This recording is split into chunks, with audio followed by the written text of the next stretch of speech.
Shalom, shalom à vous, chers fidèles téléspectateurs d'Aix-Champion Télévision, à vous, nos partenaires et à tous nos amis sur les réseaux sociaux. Eh bien, vous êtes bel et bien dans votre émission matinale Breakfast Divin, qui est un petit déjeuner que nous offre notre cher papa, l'apôtre Yao Mawenadra, le promoteur de cette chaîne télé, chaque jour sur Aix-Champion Télévision. Eh bien, nous sommes encore là pour découvrir la pensée de Dieu pour nous en ce jour. C'est ce message-là qui va nous permettre de bien amorcer notre journée. Eh bien, je ne suis pas seule à débattre sur le breakfast. Comme vous le savez, je suis toujours accompagnée de mon frère, M. Cyril, que je m'en vais saluer. M. Cyril, bonjour et bienvenue sur ce plateau. Bonjour et merci beaucoup, chère Becky. Bonjour. Voilà, la grâce a renouvelé encore ce matin. Yeah. Alors, ma joie est immense d'être présent sur ce plateau pour participer à la dégustation de ce repas spirituel que le ciel nous donne au travers de notre Père spirituel, l'apôtre Mawenadra. Je tiens ce matin à l'honorer, à le saluer depuis sa position et à lui dire que nous l'estimons beaucoup. Et merci pour tout ce qu'il fait pour nous et dans nos vies. Voilà, pour toute cette confiance-là qu'il a placée en nous. Et à côté du papa, je tiens à honorer notre maman qui est cette force tranquille, mais prophétique, qui nous propulse dans l'accomplissement de notre destinée. Donc, vraiment, je suis très content. Voilà, et je m'apprête encore à recevoir de la force au travers de la parole de Dieu ce matin. Je tiens également à saluer tous ceux qui nous écoutent et tous ceux qui nous suivent, voilà, un peu partout sur les 5 continents. Que le Seigneur vous soutienne et que cette parole que vous allez recevoir ce matin vous fasse pleinement du bien. Amen. C'est sûr que tout ce que nous allons recevoir aujourd'hui va nous être bénéfique. Eh bien, allons tous ensemble découvrir quel est ce petit déjeuner-là que nous envoie notre cher papa en ce jour.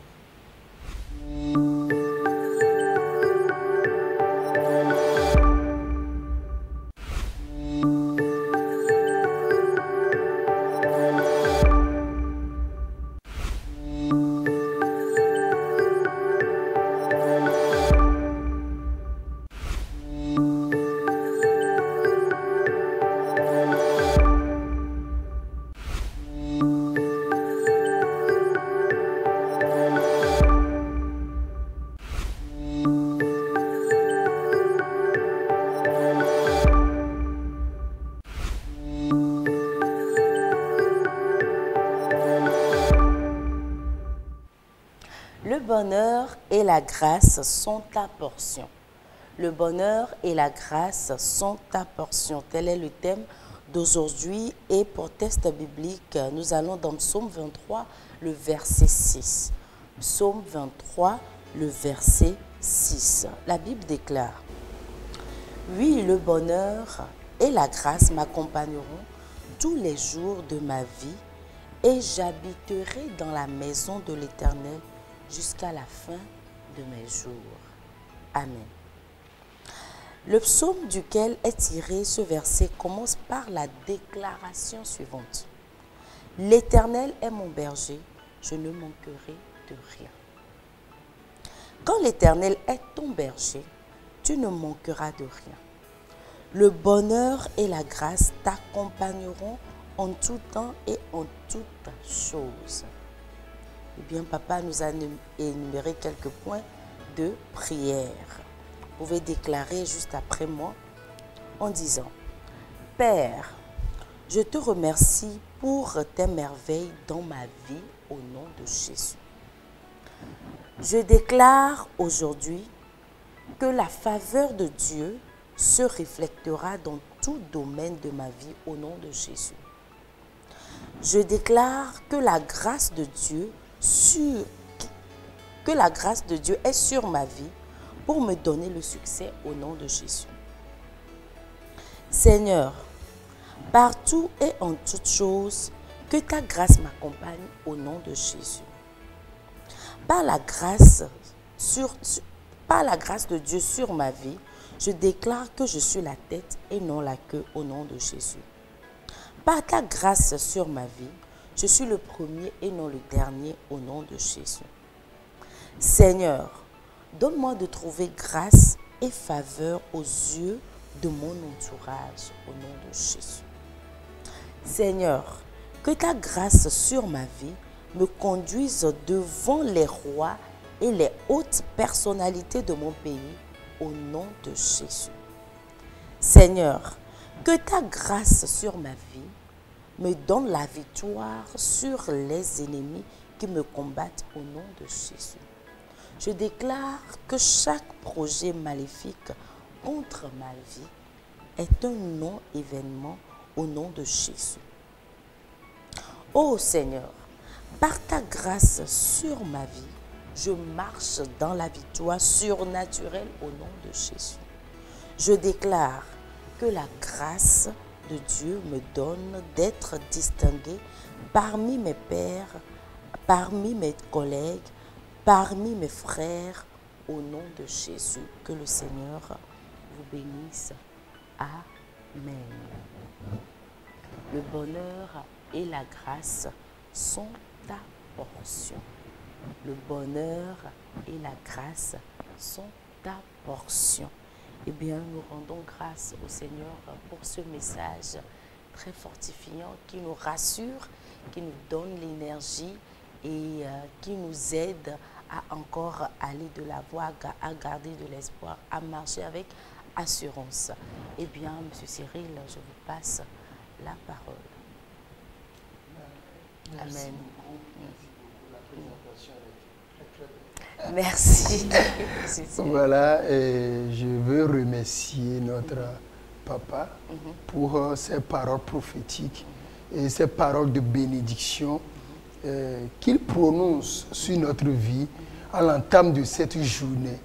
Et on peut déjà penser à comment la journée va se terminer.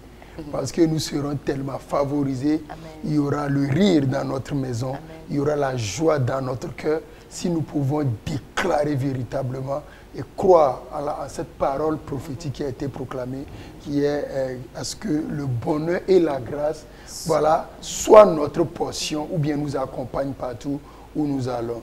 C'est vrai, papa a pris le temps de détailler un peu, voilà, de commenter un peu ce thème-là.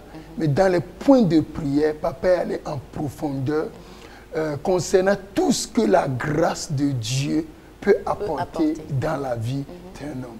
Maintenant, en regardant le sujet, c'est-à-dire le thème de base, oui, le bonheur et la grâce m'accompagneront tous les jours de ma vie et j'habiterai dans la maison de l'Éternel jusqu'à la fin de mes jours. Et il y a deux aspects qui me viennent en même temps à la tête. D'abord, ce qui est de notre responsabilité et ce que Dieu est en train de nous proposer. Alléluia. Nous, notre responsabilité ici, c'est d'avoir cette attitude noble que celui qui a été l'auteur de ce psaume-là a déclaré. N'oublions pas que le psaume 23 émane de David. Et David, c'est l'homme selon le cœur de Dieu. Mais avant d'être l'homme selon le cœur de Dieu, David n'a pas eu une vie facile. Voilà. David est exceptionnel. Est tellement exceptionnel au point où lorsqu'on a demandé à son propre père que le roi de notre royaume, le roi de notre contrée, vient de tes enfants et fait faire sortir tes enfants, le père a oublié. C'est ça, lorsque les autels, lorsque il y a les circonstances font qu'on vous oublie, ce qui fait qu'on se souvient de vous, c'est ça. C'est ça que David a proclamé ici. Donc, et tout à l'heure, on va voir l'importance de la proclamation, de la confession, des déclarations. Parce que l'homme de Dieu, c'est sa particularité lorsque nous voyons Papa Dra. Oui. Papa Dra, même au tréfonds du désespoir, l'homme de Dieu ne se désespère jamais. Oui. Elle dit même au fond même de ce qu'on appelle un labyrinthe, c'est-à-dire un chemin sans issue, vous verrez Papa Dra dire, je suis plus que vainqueur. En toutes choses, je suis plus que vainqueur. Amen. Et vous qui nous recevez ce matin depuis votre position, depuis votre maison, si vous pouvez déclarer ce matin, en toutes choses, je suis plus que vainqueur. Et aujourd'hui, tout ce que je verrai, c'est la grâce, c'est le bonheur. Comme David. Donc David était envoyé et oublié. Et il était envoyé à la bergerie. Donc, il maîtrisait mieux la relation qu'il devait y avoir entre un berger et sa brebis ou bien son troupeau. Oui. Est-ce que vous comprenez? Oui. C'est pourquoi ce verset-là est très prophétique et est illustratif plutôt. Et il dit que l'Éternel est mon berger.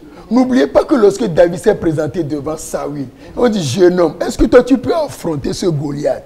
Il dit, lorsque ton serviteur était à la bergerie, les lions venaient, je déchiquetais leur gueule. Il y a les ours qui venaient, mais j'en finissais avec eux. Est-ce que vous comprenez? Et donc, David nous révèle que le berger, quand un malheur arrive, pour s'attaquer aux brebis ou bien pour s'attaquer à son troupeau, le bon berger agit automatiquement. Vous comprenez? Le bon berger, il sort et puis il défend son troupeau. Amen. Même si c'est un lion, même si c'est l'ours, même si c'est des animaux sauvages. Alors vous comprenez aujourd'hui que peu importe l'ennemi qui se lève devant vous pour vous terrasser en cette journée, quand vous proclamez que l'Éternel est mon berger, et Jésus même l'a dit, je suis le bon berger. Donc le bon berger apparaîtra dans votre vie. Le bon berger sortira, il va bondir et il va sauter sur vos adversaires et il va finir avec eux. Donc voilà. Alors David, lui, il était un berger. Donc au travers de cette relation qu'il avait avec son troupeau, il pouvait déclarer l'Éternel est mon berger. L'Éternel est ton banquier. L'Éternel est ton employeur. L'Éternel est, ça dit, il faut dans ton contexte, il faut dire l'Éternel, voilà, c'est lui qui me nomme à ce poste. C'est l'Éternel qui est ma provision. C'est pourquoi papa dit c'est ma portion. Elle dit c'est mon lot. Elle dit ça là, j'ai ça, c'est ma part. J'ai ça à mon héritage, la grâce et le bonheur. Alléluia. Et donc, David, même lorsqu'il était dans ce problème-là, il n'oubliait pas de proclamer ça. C'est pourquoi papa dit, ce psaume qui dit le bonheur et la grâce m'accompagneront. Elle dit, ce bonheur et la grâce, ils vont devenir des collègues. Ils vont devenir, c'est-à-dire, des garde-corps. Des garde-corps. C'est eux qui me précèdent en tout lieu. Devant la grâce, la faveur est là. Et derrière, on voit le bonheur. Elle dit, partout où je tourne, c'est la grâce et la faveur. Et ça nous arrive. Ça nous arrive. Alléluia. De voir des gens et de ne savoir même pas pourquoi, mais on a envie de leur faire du bien. C'est parce qu'il y a la faveur. C'est parce qu'il y a la grâce. Il y a des gens qui ne tapent jamais des portes et les portes sont fermées. Avant même que ces personnes ne s'approchent des portes, les portes même s'ouvrent d'elles-mêmes. Et c'est votre portion en cette journée. Vous voulez aller déposer un diplôme, vous voulez signer un contrat, on doit vous appeler aujourd'hui pour quelque chose, vous avez déposé le visa. L'homme de Dieu, la Pouyamenadra, il vient, il proclame sur votre vie qu'aujourd'hui là, c'est le bonheur, c'est la grâce, c'est ça votre portion. Alors vous serez favorisés. Et donc David dit, j'habiterai dans la présence de l'Éternel jusqu'à la fin de mes jours. Alléluia. Amen. La présence de l'Éternel. Et donc, c'est tout cela condensé que l'homme de Dieu est en train de nous appeler aujourd'hui à prendre conscience que la grâce, si nous disons Amen, si nous sommes sous son onction, si nous sommes sous sa grâce, que véritablement la grâce et le bonheur vont nous accompagner. Maintenant, qu'est-ce que nous devons faire comme David? La Bible dit, dans un livre de 2 Corinthiens 4, verset 13, il dit, nous aussi, ayant le même esprit de foi que ces personnes-là. Comme il a été dit, j'ai cru, c'est pourquoi j'ai parlé. Alors nous aussi, nous croyons, c'est pourquoi nous parlons. Et cette façon dont de parler, comment vous devez parler, c'est ça papa a ressorti dans les points de prière. D'abord, vous commencez à dire, Père, je te remercie pour tes merveilles dans ma vie au nom de Jésus, l'action de grâce. Maintenant, tu dis, je déclare aujourd'hui, alléluia, je déclare, ouvre ta bouche, l'ennemi, la bouche n'a pas été faite pour manger, la bouche c'est pour parler. Au commencement, il y avait les ténèbres sur la terre, il y avait le désordre sur la terre. Même l'Esprit du Seigneur était là, comme maintenant où vous êtes malade, comme maintenant où il y a vous vivez une situation de malheur. Mais le Saint-Esprit est avec vous. Le Saint-Esprit ne vous a jamais quitté. Il vous donne même des visions, même dans vos problèmes. Donc, c'est comme ça la terre était informe. C'est comme ça la terre était vide. Était du tohu bohu, c'est-à-dire du désordre, du chaos.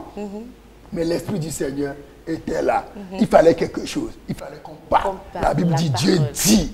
Dieu dit. Cyril dit. Papadra dit. Quelqu'un dira. Et c'est pourquoi il faut proclamer. Je déclare aujourd'hui que la faveur de Dieu se reflètera dans tout domaine de ma vie. Il faut le parler. Si vous ne parlez pas, vous n'aurez rien.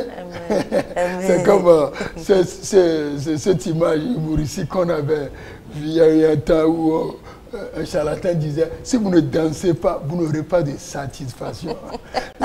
Là, ça même révèle l'origine de la vidéo. Si vous ne parlez pas, on ne parlera pas à votre place. Dieu ne viendra pas parler, c'est à vous de parler. Et la foi, vous ne parlez pas ce que vous voyez. Vous parlez, vous déclarez, vous confessez, vous proclamez ce que vous voulez voir. Alors votre femme vous a insulté. Regarde, tu dis, tu es la plus belle femme au monde. C'est ce que vous voulez voir. Et ce que vous voulez voir. Il y a des gens, ils disent tellement ce qu'ils voient. Non. Elle fait mal. Elle fait mal. Elle complique la situation. Regarde, tu dis, waouh, tu viens encore de faire quelque chose qui me pousse à t'aimer davantage. Si vous comprenez, elle-même sera choquée du contraste. C'est ce que vous voulez voir. Et c'est ça la foi. Il dit, papa continue, dit, par ta grâce sur ma vie, je déclare que je suis la tête et non la queue. Alléluia. Il faut le déclarer, il faut le proclamer jusqu'à ce que vous le voyez. La Bible dit, c'est par la foi que nous croyons que le monde a été formé par la parole de Dieu. Vous pouvez créer votre monde par vos paroles. Il y a la puissance dans la parole. Il y a l'onction sur vous. L'onction de Papadra se repose sur nous. Vous n'avez pas reçu ces impositions des mains pour rien. Vous n'avez pas reçu l'huile pour rien. Vous n'avez pas dit amen à l'église pour rien. Ces amens-là ont provoqué en vous. C'était des dépôts qui sont en vous. Si vous pouvez seulement ouvrir votre bouche. La foi ou bien la parole de Dieu, c'est comme l'électricité. Mais c'est à vous de donner la direction à l'électricité. Ok, va me donner ici. Éclaire-moi ici. Allume-moi la télé ici. Si vous-même, vous n'avez pas les fils pour raccorder, pour donner une direction à la puissance de Dieu qui est en vous, vous n'allez pas avoir de résultat. C'est pourquoi David, très tôt, il a compris cela. Et il pouvait même dire dans le même psaume, c'est le psaume 23, il dit, Seigneur, tu diriges mes pas vers des eaux paisibles. Vous n'allez pas aller à des endroits où vous allez avoir des problèmes. Un endroit où il y aura incendie aujourd'hui, vous n'irez pas là-bas au nom de Jésus. Un endroit où il y aura accident. Regarde l'accident bête qui s'est passé la fois passée. Les gens ont respecté convenablement le feu tricolore. Ils étaient là parce que c'était le rouge et quelqu'un sorti de nulle part avec un titan pour les écraser. Est-ce que vous comprenez? Tu ne seras pas là. Amen. En ce moment-là. Tu ne seras pas victime. Vous comprenez? C'est-à-dire que Dieu trouve son moyen pour vous empêcher que vos pas aillent vers là où le malheur est. Il dit, tu me conduis dans les sentiers de la justice. Tu restaures mon âme. Et il va proclamer, quand je marche même dans la vallée de l'homme de la mort, je ne crains aucun mal. Aucun mal. Vous n'avez rien à craindre cette journée. Qu'est-ce qu'on est en train de dire sur la nation? Qu'est-ce qu'on est en train de dire dans votre pays? Qu'est-ce qu'on est en train de dire dans votre domaine de travail? Qu'on va licencier des gens, que votre domaine là c'est fini. Parlez la parole de Dieu. Au lieu de parler la situation. Les lamentations ne font rien. Les complaintes, ça ne va rien changer. Parlez ce que vous voulez voir. C'est à cela que papa nous appelle. Et il y a beau dire, Seigneur, donne-moi de trouver grâce et faveur aux yeux de mon entourage au nom de Jésus. Vous pensez au peuple d'Israël, lorsque Dieu est en train de délivrer le peuple, il dit, je vais vous faire trouver grâce devant les Égyptiens. Les Égyptiens leur ont donné de l'or. Ils en avaient tellement eu qu'ils ne savaient pas quoi faire dans le désert, qu'ils ont commencé par faire un veau d'auteur. Il ne faut pas faire cela. Ils avaient tellement de l'or. Aujourd'hui, les gens vont dire, bon, j'ai envie de dire, depuis que je vous connais là, est-ce que je vous ai déjà fait du bien? Il dit non. Il dit, ok, prends 50 millions, prends 25 millions. C'est votre portion. C'est ça. Mais ça, il dit, fais-moi trouver grâce devant les gens qui sont dans mon entourage. Il y a des gens qui, même papa programme, il y a quelque part, il dit haute personnalité. Voilà. Donc tu te lèves du jour et c'est ton nom, tu attends la télé, que ce poste de ministère, c'est vous gérer maintenant. Est-ce que vous comprenez? Mm-hmm. Que ce marché, ce contrat, c'est vous qui l'avez maintenant. Et c'est fini. Et votre histoire change radicalement. Mais avant ça, il faut parler, parce qu'une bouche fermée, c'est une destinée qui est fermée. C'est une destinée qui est bloquée. Ouvrez votre bouche, parlez et dites Amen à ce que l'homme de Dieu a dit. C'est un fait. La grâce et le bonheur, c'est votre portion, parce que votre vie est en Christ. Amen. Je ne sais pas s'il y a Amen. Merci beaucoup, Monsieur Cyril. Je pense que vous en avez vraiment détaillé, hein, parce que vous êtes vraiment rentré dans les détails pour bien nous expliquer tout ce qu'il y a comme zone d'ombre dans le préface. Eh bien, nous remercions Papa aussi. Quand tu étais en train de parler, je voulais citer cette parole-là de Papa souvent qui dit qu'une bouche fermée est une destinée morte. Une bouche fermée est une destinée morte. Donc, nous devons nous lever pour parler. Parce que quand nous avons la foi c'est le fait d'agir. La foi, c'est le fait d'agir. Donc, quand nous croyons dans nos cœurs, nous devons nous lever pour parler, pour dire le contraire de ce que nous voyons. Eh bien, merci beaucoup, Monsieur Cyril. Merci surtout à notre cher Papa qui nous envoie ce préface qui va vraiment, vraiment nous aider en ce jour. Eh bien, merci de nous avoir suivis. Nous espérons que vous avez passé d'agréables moments en notre compagnie. Nous vous souhaitons de passer une agréable journée. Donc, nous vous donnons rendez-vous demain sur la même chaîne, à la même heure. D'ici là, portez-vous bien. À demain.